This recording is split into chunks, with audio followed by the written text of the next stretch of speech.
The Bob Murphy Show, episode 143.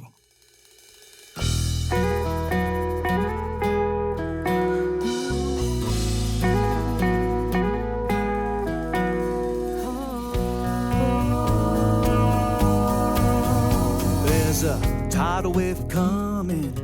What you gonna do? Get ready for another episode of The Bob Murphy Show, the podcast promoting free markets, free minds, and grateful souls. It's your source for commentary and interviews, conducted by a Christian and economist. Now here's your host, Bob Murphy.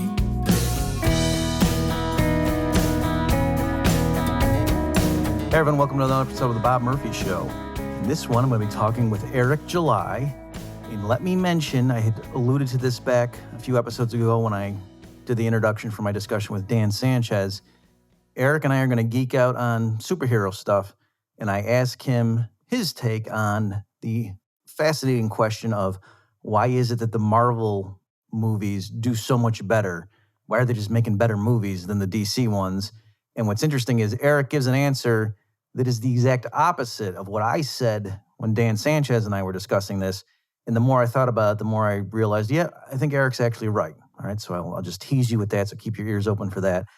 Let me also, I know many of you already know who Eric is, but let me just read you an excerpt from the bio he has for himself at his website, because some of these details I didn't realize. Though believing it to be a good problem to have, Eric July is involved in dozens of different avenues which can be attributed to his work ethic and upbringing. Born and raised in Dallas, Texas, his early life was not easy, and he often found himself in trouble one way or another. He did, however, create a buzz under the moniker of YG Rippa as a rap artist and knuckleheaded teenager. With the encouragement of his mother and his own persistence, July eventually used his God-given athletic ability to land himself a track and field scholarship. Ending up at Texas A&M University, Corpus Christi, July had a solid collegiate career, breaking the 100-meter school record, which still stands. But it was through these years where Eric decided to give it a shot at being a vocalist in other genres, such as metal and punk rock. July was all in, even changing the content of his YouTube channel, filling it with metalcore vocal covers. He received initial backlash from his fan base, but he eventually got the eyes and ears of fans and ended up fronting his first successful metal act, Fire from the Gods. A few years later, he left the band due to creative and economic differences and became a founder of a street hop metalcore act known as Backwards. The band's debut album, Veracity, landed on several Billboard and SoundScan charts, which included the #1 alternative new artist and #2 Heatseekers album in 2017. And of course, as maybe you know, Eric is also very much involved in the anarcho-capitalist libertarian movement. And I think that's enough background for you. And we talk about those things. But like I said, Eric is also really into superhero stuff, comic books, and we talk about that too. Because we cover everything here on The Bob Murphy Show. So without further ado, here is my discussion with Eric July. Well, Eric, welcome to The Bob Murphy Show. Hey, man, thank you for having me. It's a long time coming. Yeah, exactly. I know. It's like it took you long enough, right? Yeah. So I'm going to apologize because you probably did this already, like when Tom Woods had you on originally, but I know there's some of my listeners who don't know your backstory. They just know that, oh, this is a musician. So can you explain to us how did you come across these ideas? Yeah, well, it was a journey for sure. I mean, I grew up kind of adopting the more leftism, really Marxism more than anything. Mm-hmm. And now, are you saying that now, or you mean at the time you were a self-identified Marxist? At the time, for sure. Like that was just what it was. Like that was what I adopted. I thought it was the cool, edgy thing to adopt. It wasn't necessarily saying that I was so rooted in the philosophy that I knew it back to front, because I didn't. I know more about it now than I did back then. And just growing up sort of in that more so that culture. And my mother and them wasn't necessarily Marxist, but they were leftists for sure. Mm-hmm. And, just the journey of economics is more of what did it for me. I always say that I was stuck in this box of even back then, this box of, okay, I want to learn about economics, but I want to learn about the black economists. I don't want to hear anything from the white economists, of course. So thankfully, I stumbled across the likes of both Dr. Thomas Sowell and Dr. Walter Williams. Mm-hmm. And it just completely changed my life because that sent me down a rabbit hole like no other, and obviously learning about the Chicago school, then learning about the Austrian school, and then Hayek quickly turned into Rothbard, and it was a really quick journey in that sense that I guess it was long, but it didn't take me long once I figured it out and I could understand what I was learning more so. It didn't take me long to go full blown ANCAP at all. It's just one of those things that I had to learn and expose myself to these other ideas and these other options. And this is why I love so much about what Walter Williams was doing, like the State Against Blacks and things of that nature that were really highlighting even some of the more legitimate concerns that maybe Black America or people have. He worded it in a sense like, okay, this is the issue, not this, not over here. This is more so the issue. So philosophically, by early, I was probably 20 philosophically when I started to have that change, and then by 2012 I was all in. And what I did was start to implement that into like the music stuff that I did. It was in an old band called Fire from the Gods. We dropped a song called The Capitalist. That was the last song that we released. Well, it wasn't the second to last song that we released. Last music video that we released when I was in that band. That was like, again, I was way back in the gap. And yeah, it was just one of those things where I grew philosophically, got more confident in what it was that I did. So putting it in music turned into putting it on video, right? Which turned to appearing on podcasts and everything. So it was just, I wanted to learn more, and this is what I encourage other people to do before they try to inject themselves into every single conversation in regards to politics or economics. Learn about it first, you know what I'm saying? And then become knowledgeable on it. And then that's when you get more so that confidence to speak out against it and use it in everything it is that you do, whatever subculture it is that you're involved in. So to be clear, that song, The Capitalist, at that time, were you pro-capitalist, or at that you were still? I was still pro-capitalist. Okay. I was pro-capitalist for sure. That was that's the mark of what I would point to, where like that was one of the first songs that I did with a band that really espoused some of the ideas that I believed in, right, and that everybody heard. Now, that whole EP that we had dropped when I was still in that band, Fire from the Gods, I mean, listeners that know those guys are still around, still doing their thing. But that whole EP was centered around that. Really, you had The Capitalists. We had a song called Secede. Like I had all these kind of ideas back. This is before Backwards. This is before my current band. But I was already putting those ideas sort of in those songs. But absolutely, I was pro-capitalist, and I learned very quickly that I was in a subculture or genre that wasn't really with this. And I don't want to say it was a wake-up call. I just didn't understand how bad it was until I got so much pushback from people not liking not the music, but they didn't like what I was saying. Right. And that was certainly a wake-up call for me in that context.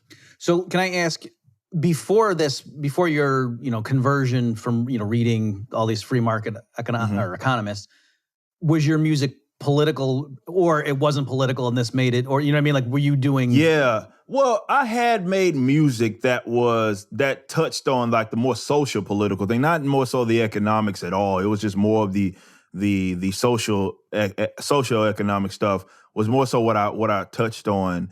You mean like police and things like that, or? Yeah, like I would talk about that. I remember I dropped, when I was doing this rap stuff, I was still in college at the time, I dropped this sort of EP that, well, it wasn't an EP, it was an album. It was certainly an album that was straight rap. This was not with a band or anything. And I was talking about like some of those issues, but don't get me wrong, it wasn't like I was dropping like pro-Marxist music or anything like that. That wasn't the case. It was just, obviously you could tell philosophically I wasn't where I was at now. And yeah, I dropped those bits in songs. So they were not political at all, but in the ones that were political, it was more of talking about the environment, and even a lot of that stuff is still positions that I hold today.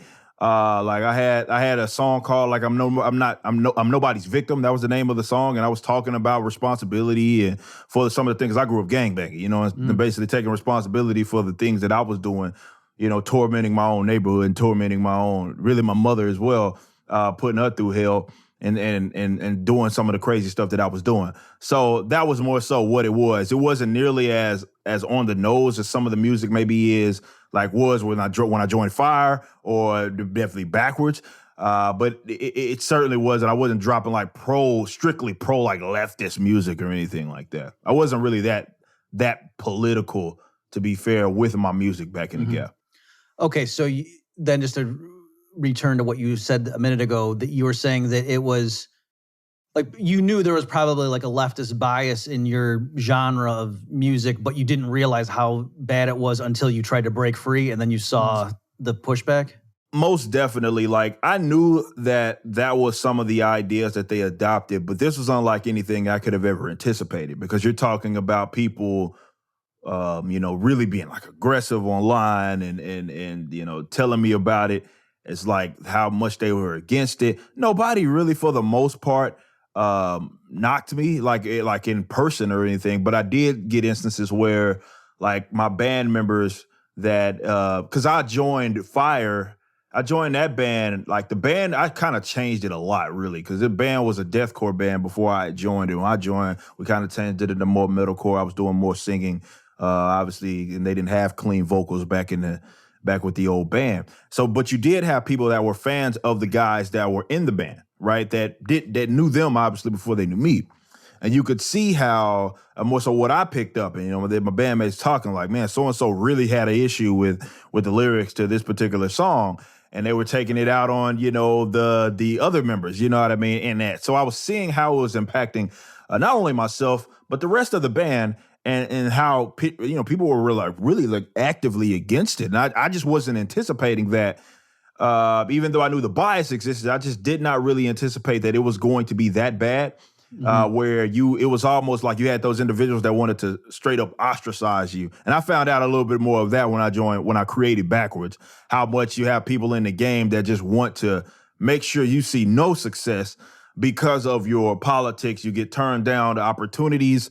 And so forth. But yeah, I found out really quick that the bias was unlike anything. And when I tell people about it that aren't really necessarily into music, like even you thinking it, you can't even possibly think about how bad. You might think it's bad. Like most people will accept generally that definitely when it comes to the more hardcore influence, punk influence, like they always have a heavy leftist bias. But trust me, until you actually are there, it's unlike really anything that you could ever fathom. Like it's that times like 3 in terms of what you can imagine how bad it is when it comes to the heavy slant of more so the acceptable opinion and political positions that you must have. Now, can I ask, what was the feedback sort of like just, well, no, you're wrong and here's the reasons? Or was it more like, don't you see you're hurting the cause if you go out and say stuff like that? Both. I would say a little bit of both for sure. The latter, though, I think we got a lot of that. It was like I was advocating for something that was antithetical to what it was that they were advocating, right? So they felt that that was an issue. Like a lot of people feel like this is not the genre. Even we're dealing with this today, right? And I've talked about this. I can't remember if I talked about this with Tom, but I discussed how there was this big thread, right? It's post George Floyd, so everybody's it's signaling these days, right? So there was this thread, right, that was including a bunch of like black musicians more so that were in rock in some capacity, right? And it was cool. It was really awesome. And then it got to me, right? I got mentioned in this thread, and you could see the difference in like the people that would be all right with everybody else. They were like, take this guy off the list. One guy said he's an ANCAP. He can't. You have to take him off the list because he's an ANCAP. It was bad. Like it was bad, but it was completely different from what it was in terms of how they were reacting with everybody else. So they consider us, the band, me, a threat to what it is that they advocate. So that's why it's a little deeper than just, okay, we don't like what it is that you're saying. It's more, you're against what we're saying, right? You're against what we're saying. You advocate against what we advocate. Therefore, you're a problem. You're a threat.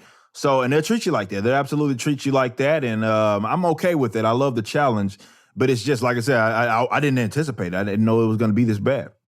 So is that partly, was it this kind of stuff that led you to leave the one band and then go form Backwards, or is that a separate thing? Well, some of it was like more of the, I would say the reason why I left was more economic, and it was more band economics. It was more Right. like I didn't like the direction that we were going. I feel like we had a foundation that we still needed to lay, and they were trying to really bite off more than they can chew doing the touring thing and stuff. And I was just like, I think we got some groundwork that we need to lay. So I parted ways with him, and we formed Backwards. But Backwards, the difference between Backwards and Fire was that Backwards I started, right? I started, the band started, and with my other fellow ANCAP, like more public ANCAP, meaning that he talks about this. Alex, my bandmate, like we came together and we knew this was what we were going to do. It was like, if we're going to do it, we got to do it unapologetically, because it's not going to work if we don't. So we formed the band with the idea. No, not every song is going to be political. Not every song is going to be pure ANCAP, but we're open with what it is that we advocate, and we wear it on our sleeves.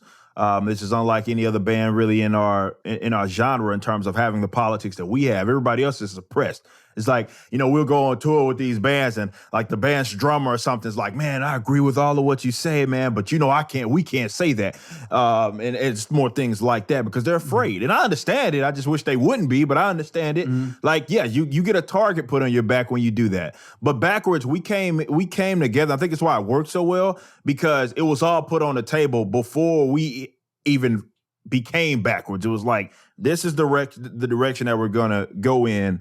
We're going to be as open as we possibly can about what it is that we personally advocate. And we know it's going to come with a bunch of pushback, but we cannot apologize for who it is that we are.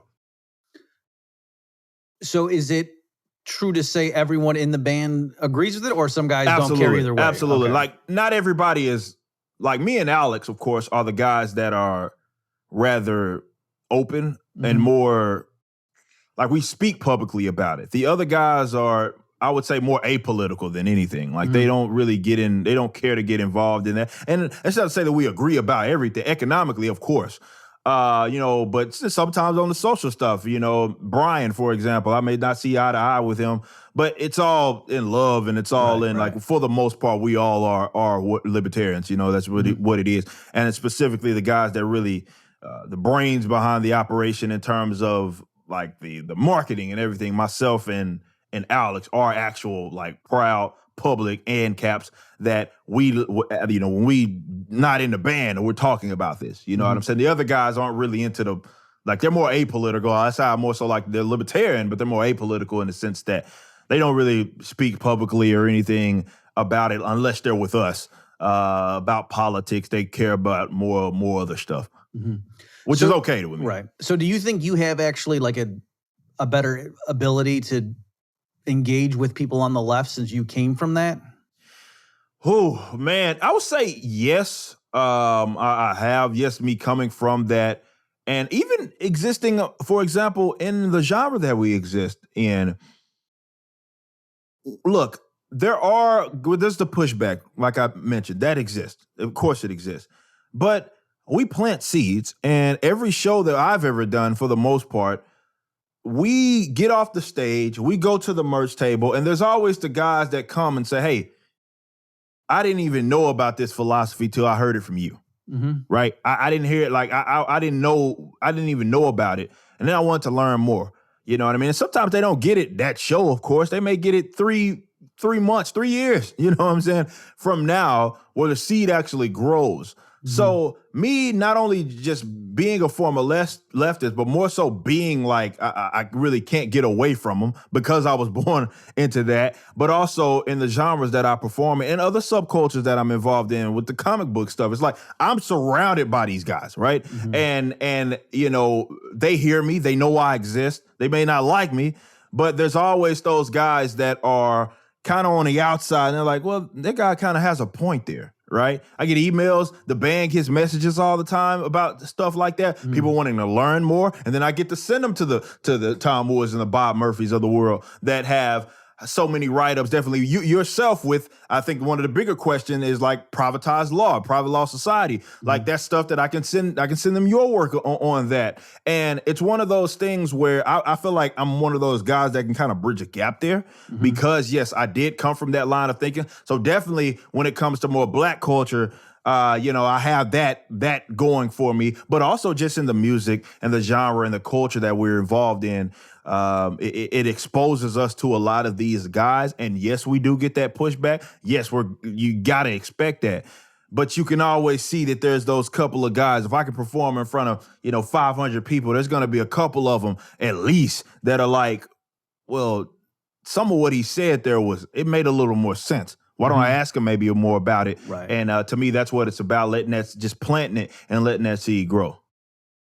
So I don't know if this question is going to make sense to you, but I'm wondering, especially the more intellectual ones when you're grappling with, if you ever do engage with them, how much of it is it that they misunderstand what you actually stand for, or is it that no, actually their value system is different, and there's no way that just talking is going to resolve that?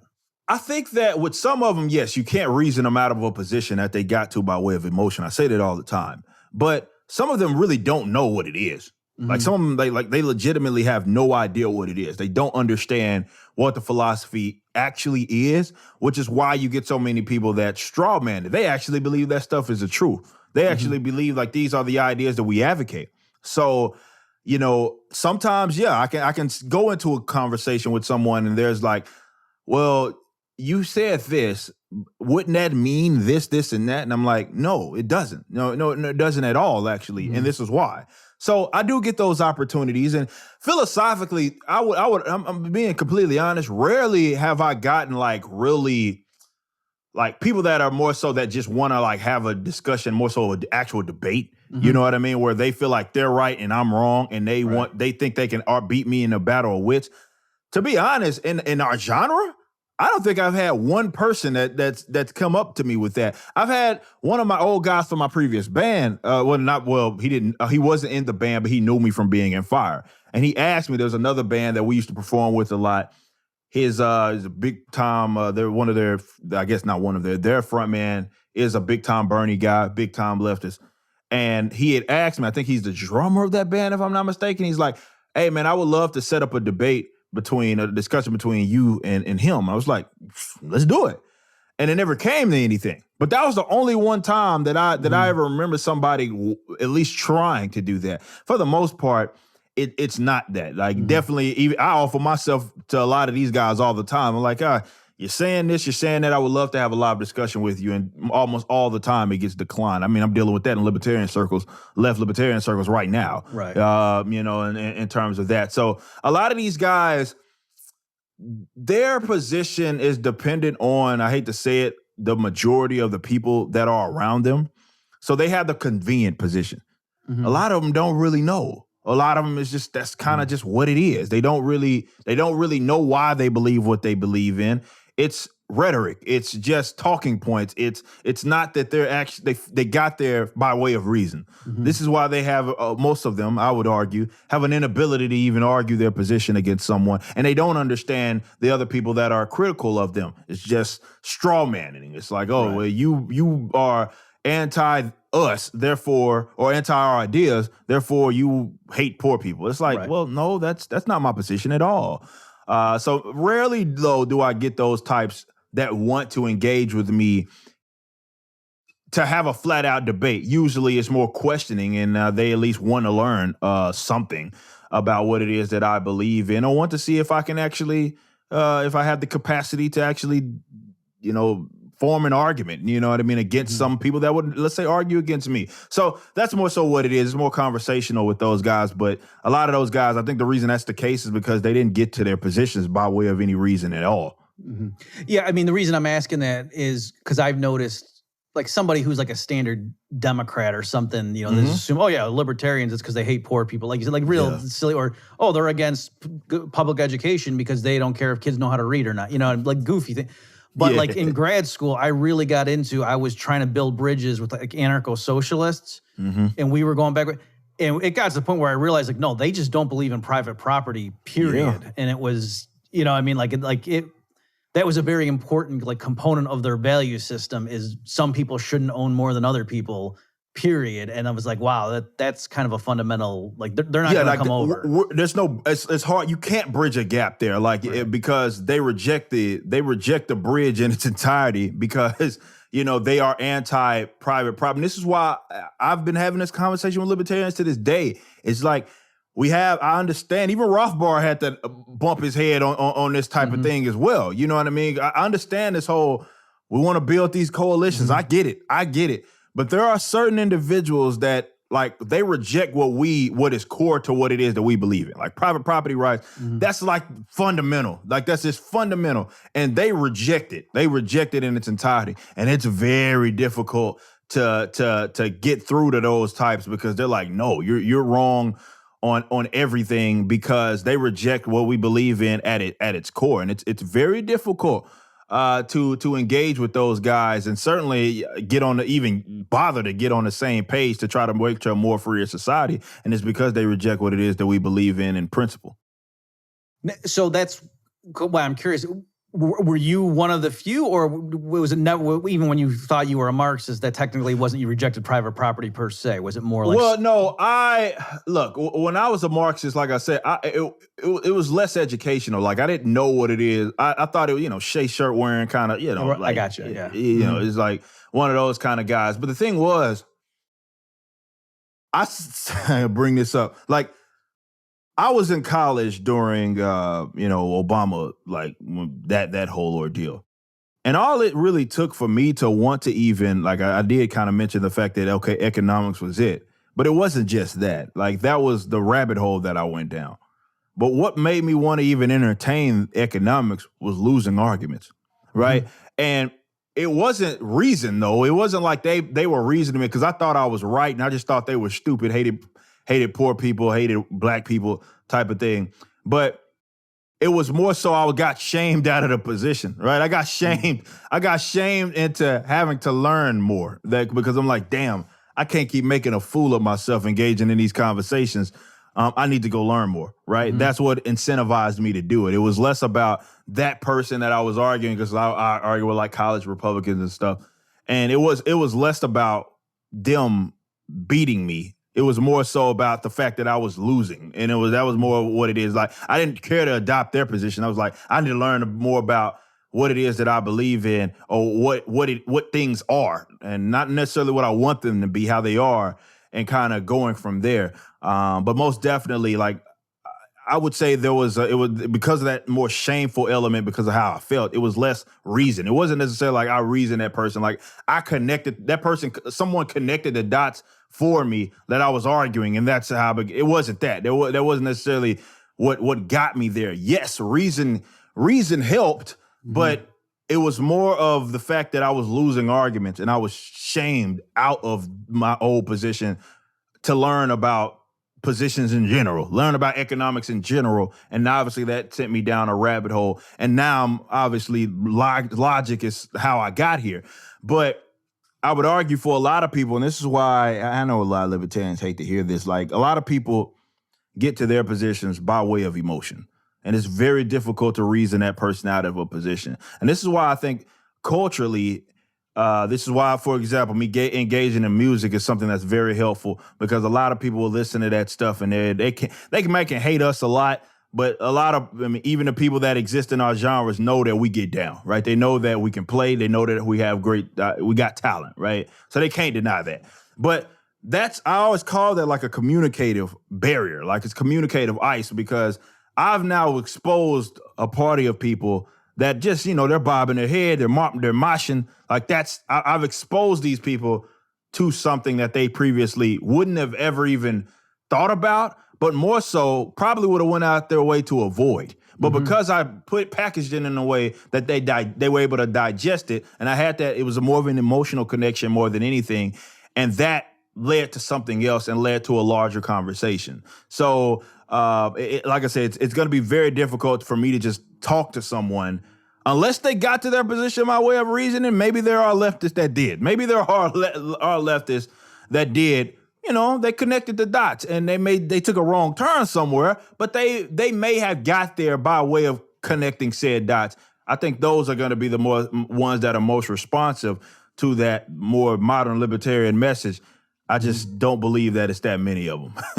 So this is a good segue into, because I wanted to ask you more recently, you had some people giving you pushback. I guess would they be left libertarians? Is that fair? Yeah, those types. So can you maybe explain, what the issue was? What the controversy was over? Yeah. So a lot of the controversy, that came from left libertarians. A lot of these guys are so disingenuous. And context doesn't matter at all to these guys. They love to take isolated comments, isolated things, and try to present them as, because yes, if you did isolate it, they would seem a lot worse than what actually was said. This is why context matters. So I posted, when this whole thing had popped off, and everybody's asking, where are the libertarians? Where are the libertarians? The feds are kidnapping people. Where are the libertarians? And I would say, like, so Aaron, just in case people are listening to this down the road, what is this thing that? Okay, yeah. So what happened? So obviously out in Portland, there had been cases of some people that were taken, like by unmarked people, to unmarked vans, that were guilty. Well, they thought they were. This is what we kind of covered after the fact. But let's just say, for the sake of conversation, they thought that it was just random. They were just picking people off, and that's why they effectively called it kidnapping. The federal government in Portland. Mm-hmm. Now, obviously, at this time in Portland, there's a whole lot going on. This isn't just some peaceful protest. This is more so, people are taking it. We're talking Molotov cocktail, damaged property, that type of thing that was happening. And I call them rival gangs initially, because it was like the federal government's getting into it with some people that are pretty open about what they adopt in terms of their communistic ideas. And now when I see them getting into it, as far as I'm concerned, those are just rival gangs. And I said that people get what they deserve, and not getting the support of libertarians, or not having libertarians try to jump in front of a bullet for them, as they have talked down upon libertarians, talked down upon libertarianism, rejected it in its entirety. I think it's silly for them to then turn around and be like, hey, libertarians, why aren't you helping us? Right. Why aren't you grabbing the guns? And I had interrupted you, but you had been explaining that it was, I think you were responding to the critique, like some left libertarians were like, geez, libertarians are, can comment on all kinds of stuff, and yet the feds are here kidnapping people, and all of a sudden it's crickets. Yeah. And the implication being that, libertarians actually don't believe in their principles. Yeah. Basically, that was more so. Am I right in, like, you were responding to that criticism? Yeah, I was responding to that criticism, right? Like, and this is why I had said initially, like, I can be against two things. The two things can be true at the same time as well. I don't have to go out of my way to individually, let's say, defend a communist or anything like that, to also say that, well, I don't like the federal government doing this, and I don't like communists, like communism. Let's say that. Like, that's an easy position to have. Really, really, really easy. And well, what I said, when I said they get what they deserve, another person asking me, it shows me some guy, I don't know what it was. If he got hit with tear gas, a bottle, or was it beanbag or something like that. And he asked me, did he get what he deserved? And he's particularly responding, and he's quoting that because I said that in one of my original posts about them not deserving my individual defense. And they took that, isolated for that, and they tried to make that seem like I said that individual specifically, in response to whatever it was that he was doing, deserved to get beat up, or I don't know what it was. And obviously that was never what I said. I never even alluded to that. But who cares about context? These guys just want to paint you as a evil person or unprincipled person, when that couldn't be anything further from the truth. But what I was referring to was more strategy than anything. I always talk about how they're never going to reciprocate. They don't reciprocate when it comes to that. And I think it's mindful from a strategic standpoint. I talk about this with Black Lives Matter as well. Probably more with Black Lives Matter. These groups have already established groups within them. They have already established ideas. They have already established things that they want to advocate, that they feel are a solution. If I go back that group, I'm effectively just backing what they want. And quite often, what they want is worse And they can use me as their useful idiot to push what it is that they have. We already saw this, for example, with the defund the police thing. It was a complete fraud. It was never about actually, let's say, having the individuals within those areas keep the taxes that would just say pay for this form of security and I guess come up with their own voluntary measures. That was never on the table. All they wanted to do was continue to rob you via taxation and then reroute the funds to the woke police. That's it. That was it. They wanted to reroute it to the woke police, social services, and all these other things. It had nothing to do with a legitimate actual defund. It wasn't working towards a freer, like more libertarian society. So I think from a strategic standpoint, libertarians need to be careful in trying to latch on to these. And this is what we suffer from. I think the Libertarian Party, unfortunately, has this really bad as well, where it's like we're sad puppy dogs. Like we're not leaders. We don't lead our own movements, lead with our own things. Like we're the ones with the ideas. I don't have to latch myself on to Black Lives Matter or all these other groups or movements that exist. I don't have to do any of that. They should be latching themselves to me because I'm the one with the ideas. And I think strategically, again, because of that sad puppy dog thing, people got offended by what it was that I said because they want to appeal to these groups, even though that's not going to work, how at least they're doing it. And they feel that that's a threat, I guess, to that.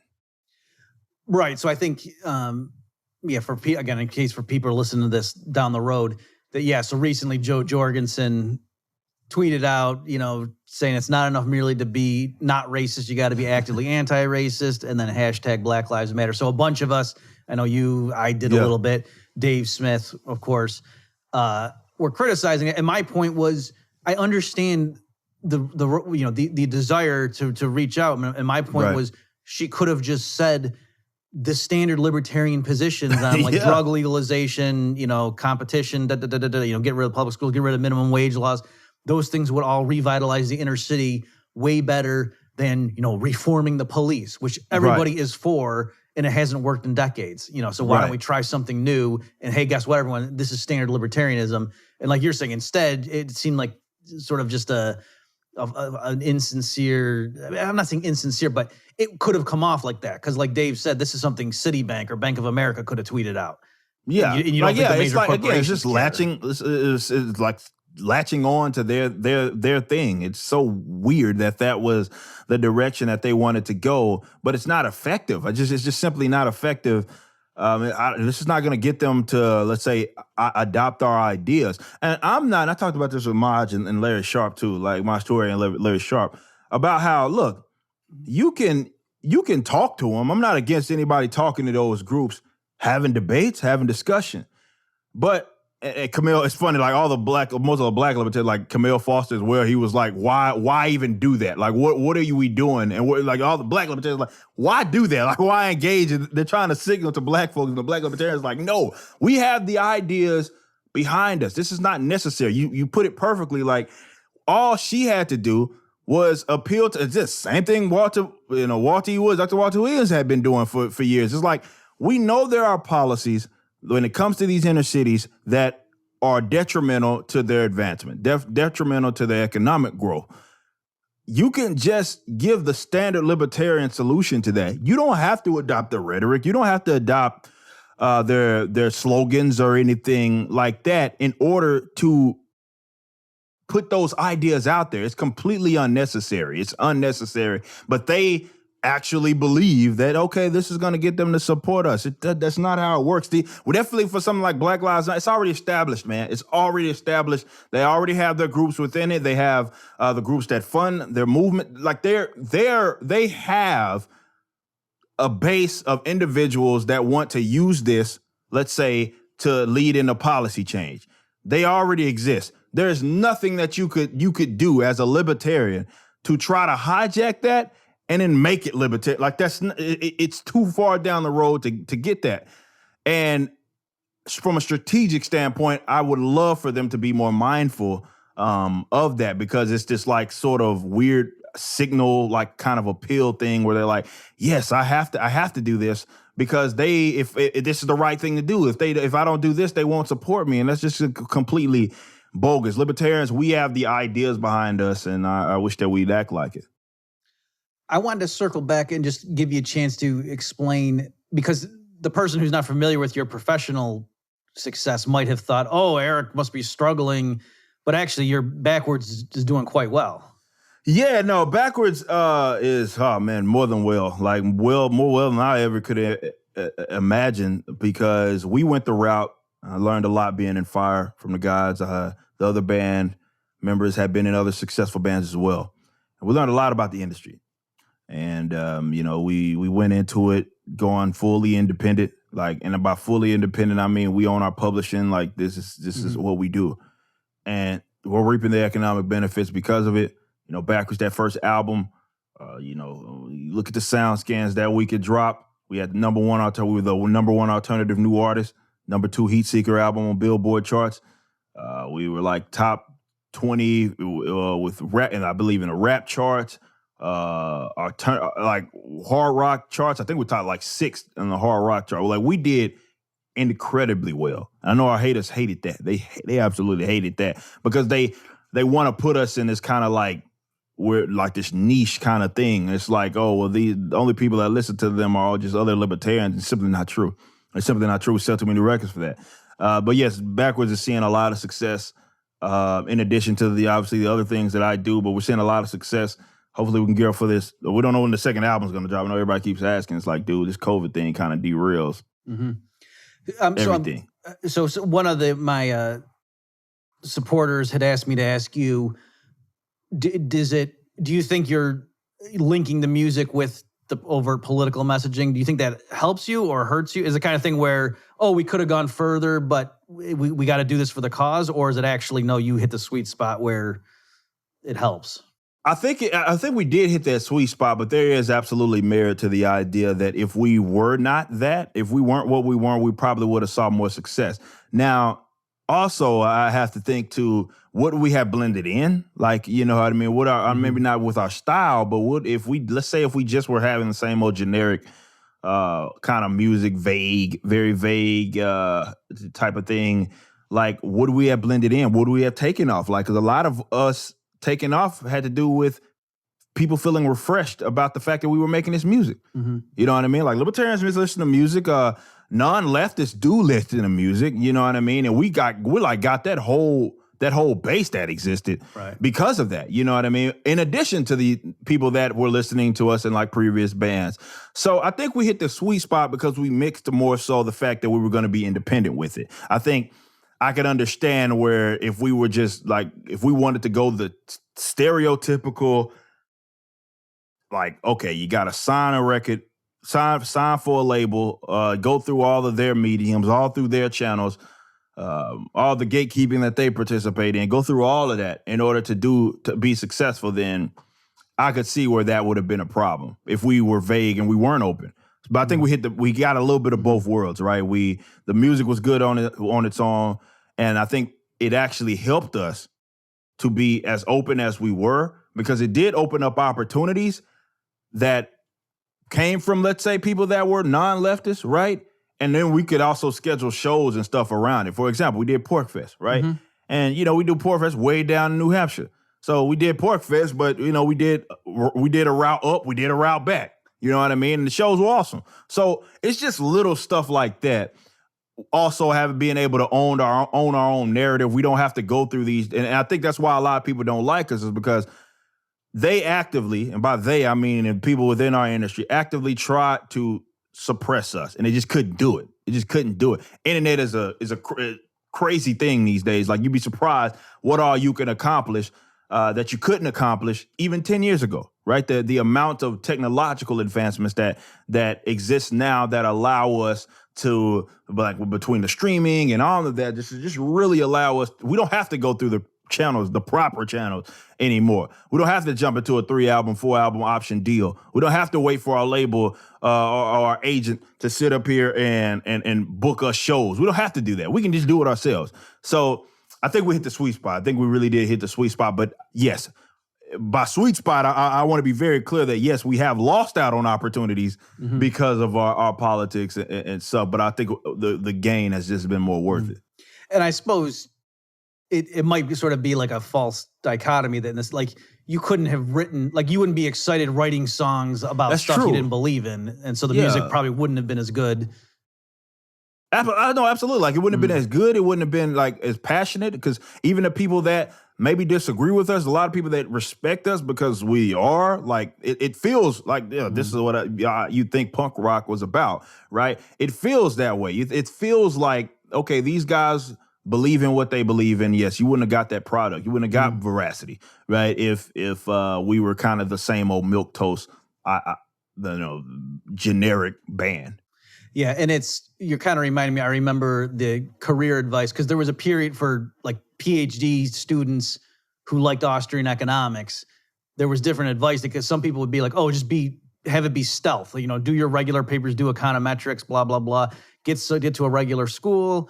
Then when you get tenure, then all of a sudden, surprise, I'm Austrian. But the problem with that is, you, for one thing, just it would crush your soul to be living a lie for 15 years. But also they were saying, well, no, if you're openly Austrian, the few places that want to hire you, they need to know who you are. And if you keep it hidden, then they don't know how to find you. And exactly. So there was that kind of a trade-off. That's perfect. That's kind of a perfect analogy. Okay, I did want to ask you a bit about, as I can see, you've got like Wolverine and some other people hanging up there on the wall. So that's one component of Eric July, is you're into comics. And so do you want to speak to that a little bit?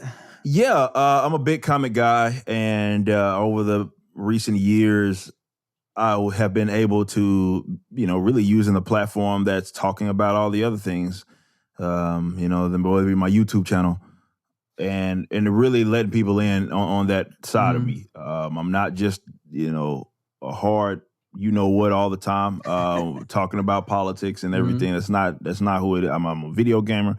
I'm a big time comic book guy. And, that's been my world for as long as I can remember. It's just now I can afford the hobby. Like as an adult, like I can afford the hobby, which I couldn't when I was a kid. But yes, I'm a big time comic book guy. And, if people that follow me, for example, on like YouTube, you've seen a lot of comic book related material that I've released over the years. And hopefully at some point, within the next year, I'm not thinking about it. I pretty much made the decision that I'm going to put out my own comic book as well. But yeah, I'm a big comic guy, and that's just a big part of who it is that I am. Let me run this theory by you, because I thought in like the last, let's say 15 years or so, clearly there's been a trend in the U.S. theaters that it's superhero movies and zombie apocalypse movies were really big. And I thought that wasn't a coincidence, that the American public knew that bad times were coming and we needed like heroes to be able to rise up and that sort of thing. How do you feel about that? Yeah, no, most definitely. I think the political climate and the social political climate for sure got people more interested in that type of deal, and this is why the comic book movies aren't necessarily new. Right. But there's a difference between the last 10 years, 10, 15 years, in comparison to those back in the gap. Like, it's a completely different thing. Obviously, people want to invest more. People are more into it.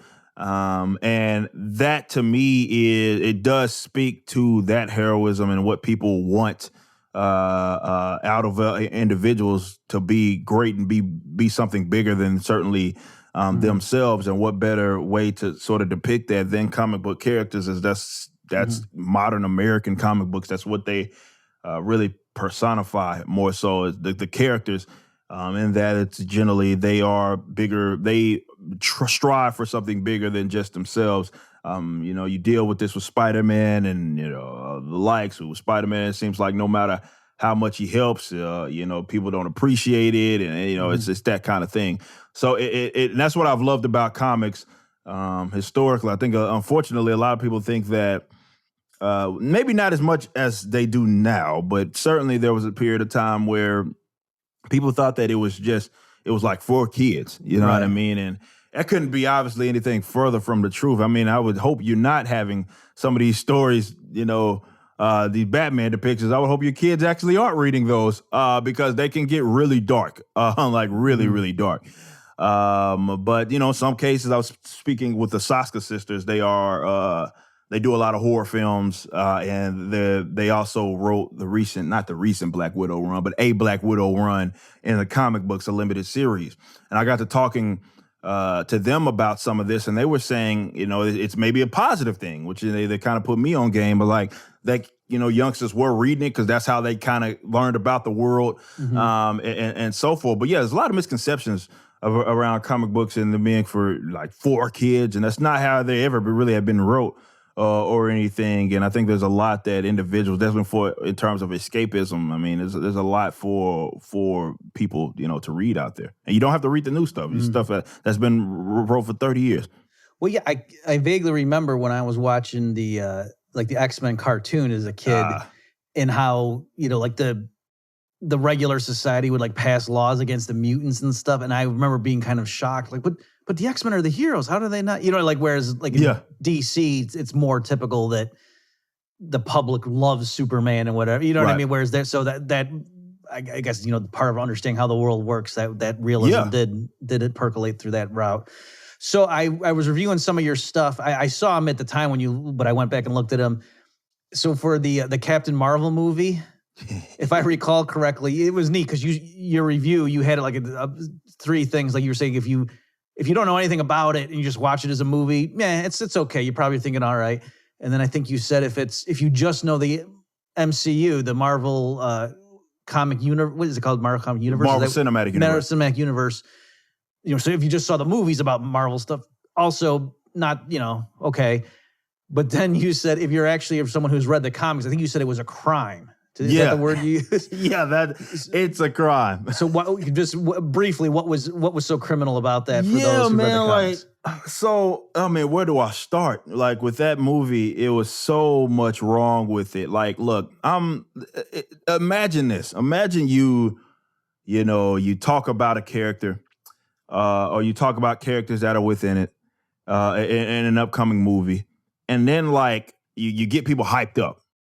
Right. And then the movie comes out and it's the total opposite of what it is that you were saying was awesome and what all of it. It's not even nothing near that. And it was a bait and switch big time. But it was two particular things that I felt was just criminal about that. Mm-hmm. So for those that don't know, Captain Marvel, who you know as Captain Marvel, Carol Danvers, has only been Captain Marvel for not even 10 years. Right. Not even 10 years. I think 2012 was when she actually became Captain Marvel. Carol Danvers had been a character known as Miss Marvel before.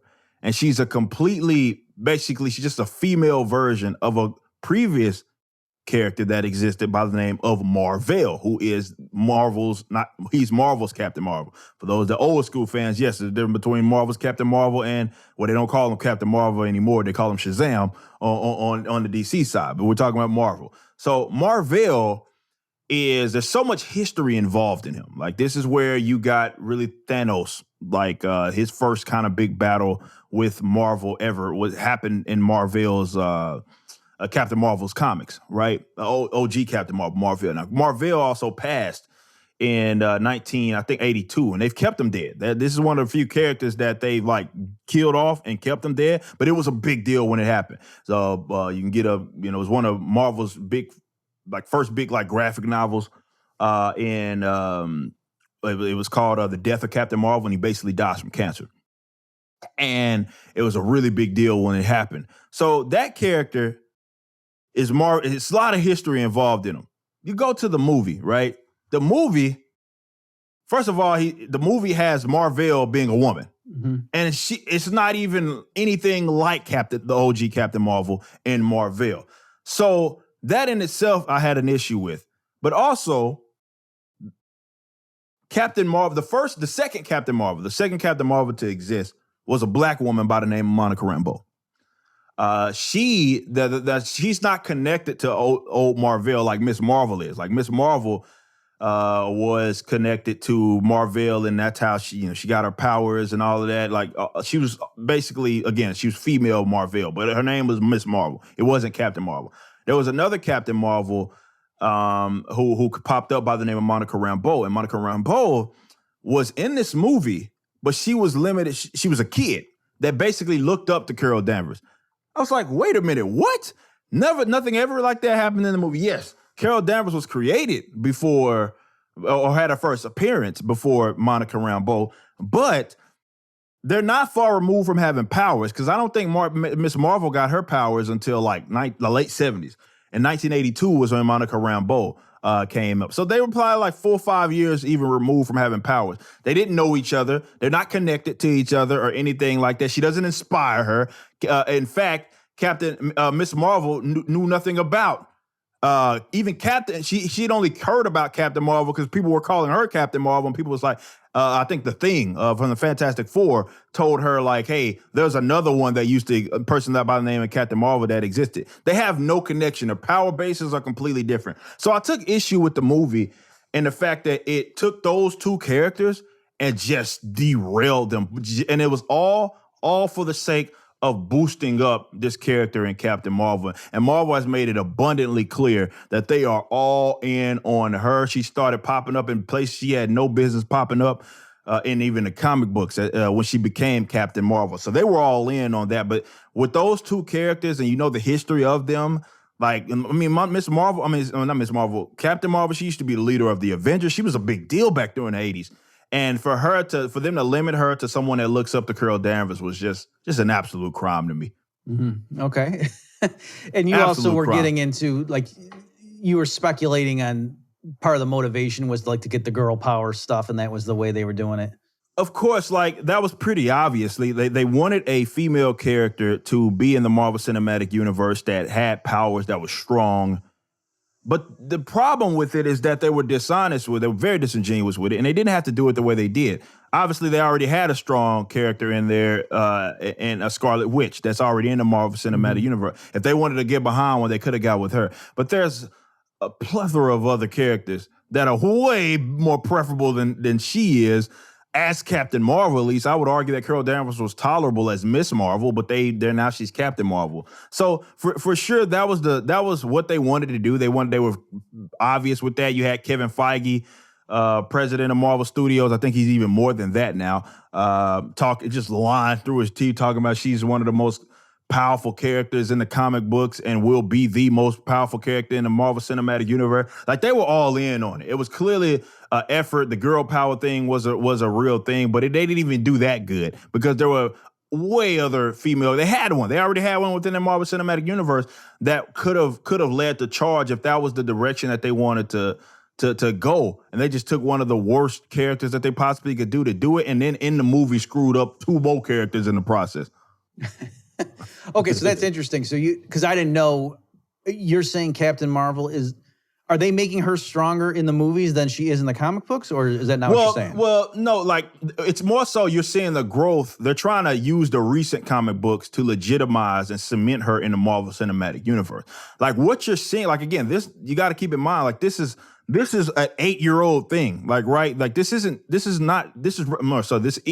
relatively new. Her as Captain Marvel is a relatively new phenomenon. That's not anything that really happened before. It was just that they wanted to, and it makes sense, right? Marvel Comics, Captain Marvel, like that. You know, there's a name thing there for namesake. That's why they wanted to do that. So they made her Captain Marvel. They got all in behind her.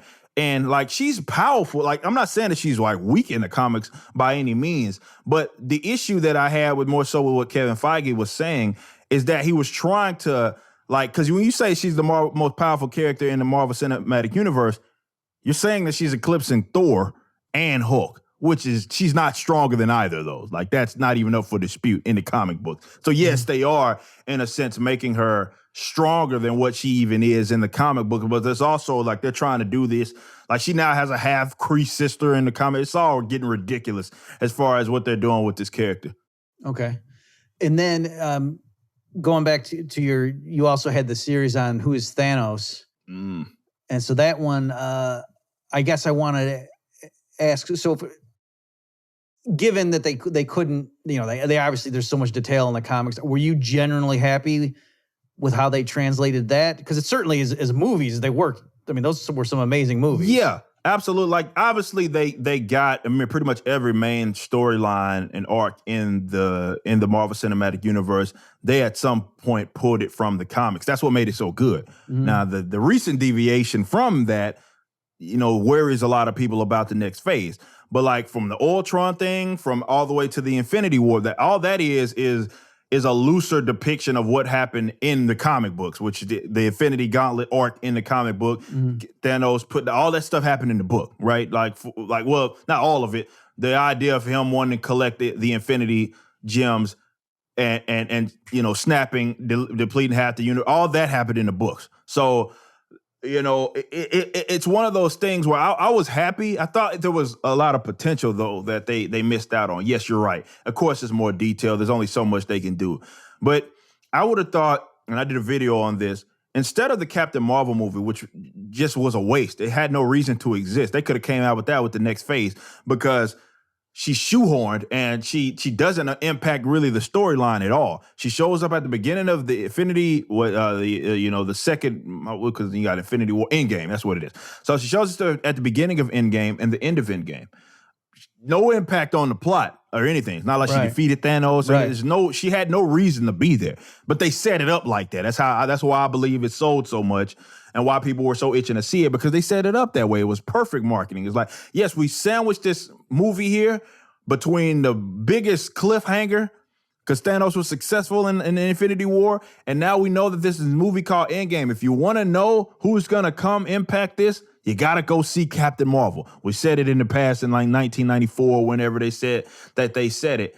So you see that, and I thought that what they should have done was come out with a more like a Thanos origin film. I think that would have been perfect, because there were so many other characters that didn't get talked about that could have been brought in, and you could have set the scene up for in Endgame. Like you could have had, for example, Thanos is where he's from. He's a Titan, Mad Titan, is what we call it. So with him being from Saturn's moon and so forth, there's a whole world there.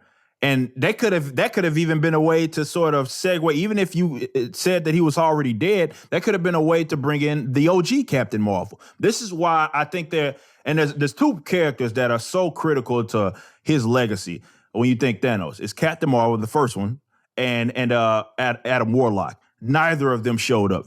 Adam Warlock was alluded to in like the end of Guardians of the Galaxy, but I think there was something that was going on with the director there. And they didn't even touch on that ever again. So there's a lot of potential that I think they dropped out. The Thanos, it was a decent depiction. I'm not gonna say it was trash or anything. It was a decent depiction. I'm more upset with the fact that it was a perfect opportunity to do like a Thanos origin film, which would have set the scene for even the next phase. But they didn't even bother to even try with that, because they wanted to give you Captain Marvel. So am I right in saying, because in the Captain Marvel movie, they made it look like she knew the young Nick Fury. Is that not faithful? Yeah, they made her. No. They had no there's no connection to those characters. A lot of those characters that were there, and if they are, it's more of a retcon, right? It's more of a retcon that was recently introduced. Historically speaking, Carol Danvers had no connection to Marvel. She was not Kree. That was a retcon as well. Like she was not Kree, or she's like half Kree. She's not. That's not the case. That was never how she got her powers or anything like that. She got her powers from an accident, which the Kree device gave her powers. But if she wasn't half Kree, now it's said that she's half Kree and half human. So all of that stuff was just a complete retcon of what it is. It's nothing like who you know her when definitely if you know her as Miss Marvel. That's nothing like it. So among other things, it's just a complete deviation from the source material. Mm-hmm. Now, I recently had Dan Sanchez on because he had written about Superman, and I asked him this, and I'm curious your thoughts. Do you have any, to me, it seems obvious that for some reason the Marvel movies just crush, in terms of being great movies that the audiences love them, whereas DC's struggling. Mm-hmm. And do you know why? Like, is it obvious to you? Like, why is the one formula working and the other one, like, even though they've got these iconic characters, Superman, Batman, Wonder Woman, it's like almost painful sometimes to watch these films? Yeah, like I think that DC tried too hard to be Marvel, right? Mm-hmm. Like to be Marvel in a way that, like, people need to understand that Marvel was a 10-year process, right? Of Marvel Cinematic Universe was now going into 12. I think what was that 2008 when to 2008 2009 when Iron Man came out. Mm-hmm. So you're talking about they built this universe from the ground up, and it took them a long time to do it. right? Well, DC was trying to get to that point, connecting all the other characters and stuff and they tried to tie it up too quick. Justice League and between Batman v Superman, like they're trying to tie it up too quick. And what I argue that DC should have done is, of course, you want that continuity aspect. You want that canon aspect when it comes to, all right, you're going to have characters exist within a universe. And though they might not all be in the same movie, they exist simultaneously. That's what you want. That's what comic books is about. What I would have rather them, instead of trying to be them, I'd rather them try to take the route of making a universe, taking their time to make it, but going all the way in on the more mature universe. Like, there's a reason why Joker works so well, right? And it's not attached to the universe. It's not attached to DC's universe, but there's a reason why the Joker movie worked as well as it is. And I think that's what people expect, definitely nowadays, from DC. Darker films. Like when you think The Dark Knight, you think Batman. You think these are films that are these characters are more. They get into more, let's say, complex. Like, look, man, these Marvel movies are popcorn flicks for the most part. Where DC taps into the psyche more, and they should have went all the way in on that. And instead of trying to rush this universe, they should have went all in and making them more, because they have, like, for example, DC Black Label, which exists, which are strictly like adult depictions of the characters, right? Like they're more like they're at a blood, guts, all that stuff is in there. I wish they would have went that route, made it more. They still did the idea of having an extravagant universe, but just went all in on making it more adult, let's say, appealing to more mature audiences. They do have rated R films that they let Birds of Prey. I think Birds of Prey got knocked down, if I'm not mistaken. But what was that? Suicide Squad was rated R, right? So I think if they kept going that route, it would have been better. But a lot of it, they seem to try to do what Marvel was doing, not understanding that Marvel took a while to get to where they are. Like, it wasn't anything that just happened in 3 years. Like, that was something that took a minute to become great. How do you feel? Because I think Marvel almost got, maybe lucky's not the word, but them casting Robert Downey Jr. as Iron Man, I think was perfect, like for the blend of like being a serious male lead, but also kind of funny and self-deprecating. Like that kind of set the tone for the whole franchise. Yeah, I mean, Iron Man, I mean, him being Iron Man was godsend. And this is the kind of weird point at Robert Downey Jr.'s career too. Like he said that Iron Man saved him. Yeah. So I mean, it was, I like having and popping it off with him. I mean, he was a perfect character to really, a perfect person to center the universe or pop off the universe. Because notice, like, they had the X-Men movies, but those were still like kids movies for nerds. Right. Do you know what I mean? Right. Whereas with Robert Downey Jr., he almost gave regular people permission to go watch the movie. If you get what I'm most saying. definitely. Yeah, no, because I mean, he had struggles like a regular human being, like a regular adult, and his casting did a lot for the Marvel Cinematic Universe. It was, and some of it's luck, some of it is lucky, and even the time that the place that it took, because this is like right after, because Marvel, I would say it wasn't him that saved Marvel. I would say Blade saved Marvel. Blade at least got people like back into seeing like comic book films. Right. You know what I'm saying? Robert Downey Jr. was just the perfect he was a decent depiction of the character. And I think you got the best of both worlds, where he had more mainstream appeal, but it also, there were those that knew the comic books, and they couldn't be, they had to be satisfied with what Robert Downey Jr. gave them. And that's all I could expect. That's all I can anticipate. Like, don't crap on the source material and just make the character like the character. And, if he's good enough, he'll appeal to everybody else. So last thing here, can you give us any hints about, you mentioned that you're going to start your own. Are you able to talk about that, or is it still? Yes, I'm able to talk about it a little bit. Like, look, I've long had this idea to do this and building my own universe, comic book universe. But now is just the time to do it more than before, because again, financially, I'm where I need to be to make it happen.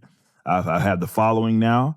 But more importantly, comic books is at an odd stage right now. You have these different groups that are popping up that are becoming independent artists, right? Former DC guys, former Marvel guys. And because of the crowdfunding element, like Indiegogo and stuff, Like, people are making way more money than they ever made in comic books being writers. Like, I've had Ethan Van Sciver, who he used to do. He was really rooted in like doing the old Green Lantern stuff. And for DC, he worked for DC, worked for Marvel a little bit as well. I think he did some X-Men stuff with Marvel, but a lot of his stuff was DC related.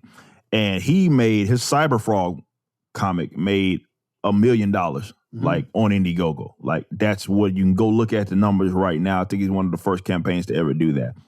Obviously, he's made way more money than he's ever made as an artist for Marvel or DC.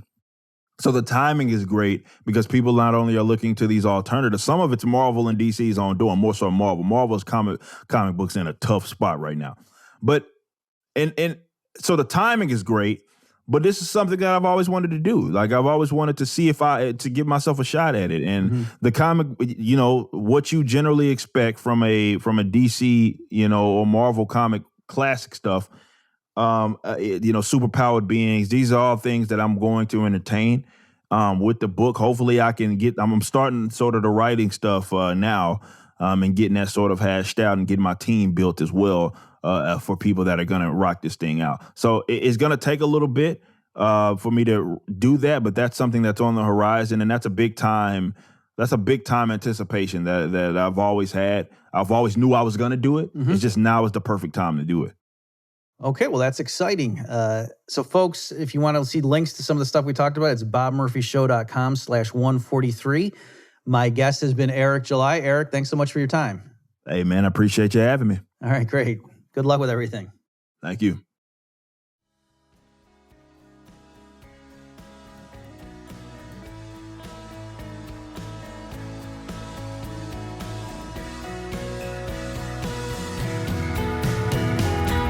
You've just experienced another episode of The Bob Murphy Show, the podcast promoting free markets, free minds, and grateful souls. For more information and to subscribe to this podcast, visit bobmurphyshow.com.